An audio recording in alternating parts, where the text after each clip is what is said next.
conversation all about academic excellence. Should that be the case? What about quotas like, say, a sports quota or one for arts in our top universities? If anyone is good at sports and along with that anyone is good at academics, it is the best, there is no doubt. But just being good at sports, it should not be the only reason. It is unfair for those, like, you know, if you have 10 seats in the college and 7 for the people who of merit and 3 for sports quota. Now, if there is someone who has scored marks but he could not get admission into his college because his seats are already filled, and someone who has scored 70% marks, he is getting admission because there is particular quota for that person. So, in what manner, how can you say that it is justified? It is completely unfair. I think that's fair enough, because as a sports person, it's not that I'm being a sports person. I don't sit at home and just, you know, think, okay, I'll get through. But it's actually that I work day and night, and these guys get off, but we guys don't get off. And also, like, these guys, like, I would say sports, you do morning, evening, and it's more of mental and physical exercise. Where in studies, you don't have physical exercise, it's more of mental. I agree to that.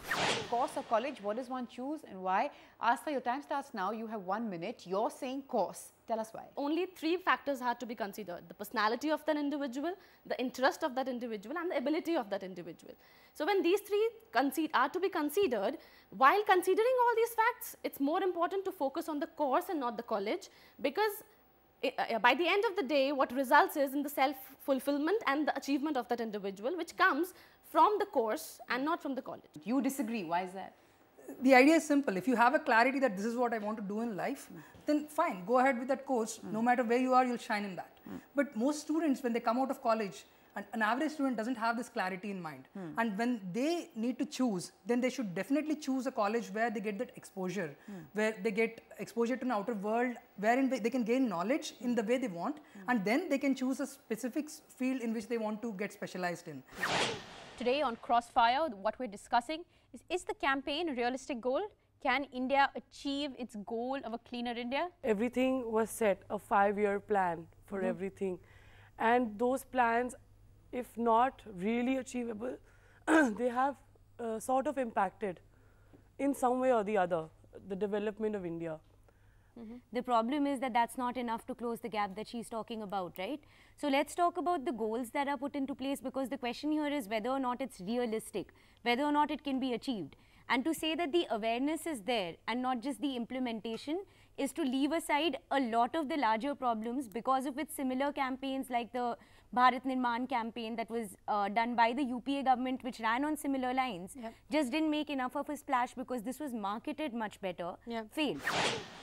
I'm sure it is, of course, very frustrating to be in this situation, you know, to sort of go to college, know your responsibilities, know what you want to do not want to do and all of that, and yet not be able to enjoy it because there's this great shadow of your safety lurking on you. How many of you believe, and you can raise your hands if you agree, that this will change in the next couple of years? Not in the next couple of years. Not in the next couple of years, sorry. I'll just share this personal experience that I had. The other day I was at the Saket metro station and none of the autowalas were willing to go. So I called up, I sort of exercised my right, I called up the police and told them that none of them are willing to go. Within 10 minutes, the police was standing at the metro station for my security, ensuring that any one of the autowalas standing there will take me to the destination, and then they called up to check on me if I had reached safe, if he charged from the meter. I was very impressed the way the whole police functioned. It's always heartwarming to hear those stories. There might not be too many that one hears, but it's always great to hear them, so you know that they are on track. I don't understand that why in India, or why people have that mindset that if a guy is doing fashion, the people just start judging him, like judging him really badly. That's a very important point. That's an really badly. important Okay, oh my God, point. you're doing fashion. Yes, it did cross my mind. Your gender has a problem. Let's get the men to answer that, actually. I recently had this conversation with a stranger, not a friend of mine, some other person. He told me, "Yeah, Pearl to ladkiyon ka college hai. Wahan kya kar raha hai tu?" And it's just shocking how the men and women ratio is like the ratio of boys is more than the ratio of girls in Pearl. What is the motivating factor? I mean, there's a risk factor involved. So why do you want to start up your own business? I mean, it's a different thrill to start your own thing. What do you say? It's like if you're working in a company, it's like you're working to fulfill somebody else's dream. I'll probably be looking for placements because I feel that a startup can probably be much more challenging as compared to just taking up a job. But a job will give you an already existing setup where you can just tweak things and eventually see impact happening at a much broader level. The connections and the status of being IIM Bangalore. You get the access to the best faculty in the country, you have the access to the best talent, the best minds in the country, so it's a great place to start off. And it's a very, it's a nice environment, it's a safe environment, and then that really helps you take it forward, and once you go out, you can take it off from there. I believe that MBA colleges, they teach you how to calculate the risk, how to plan the venture, but they don't teach you how to take that risk. People here are a bit like scared, okay, this is the risk that I'm going to take, or maybe I'll fail or out. So that's the thing I believe.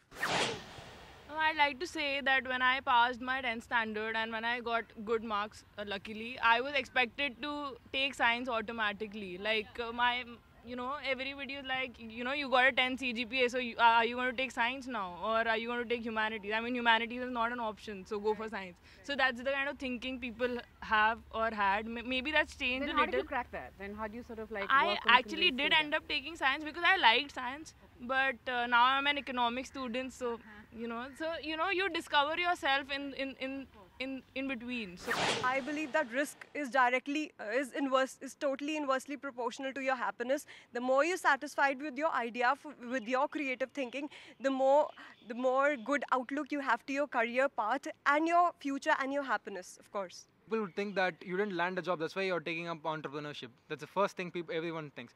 And the second thing is that as a person, your breakaway point to the society or to your parents, like the investment they made to you, it takes more time than actually landing a job. So if I'm going to be an entrepreneur, I can't think of monetization until the first few years.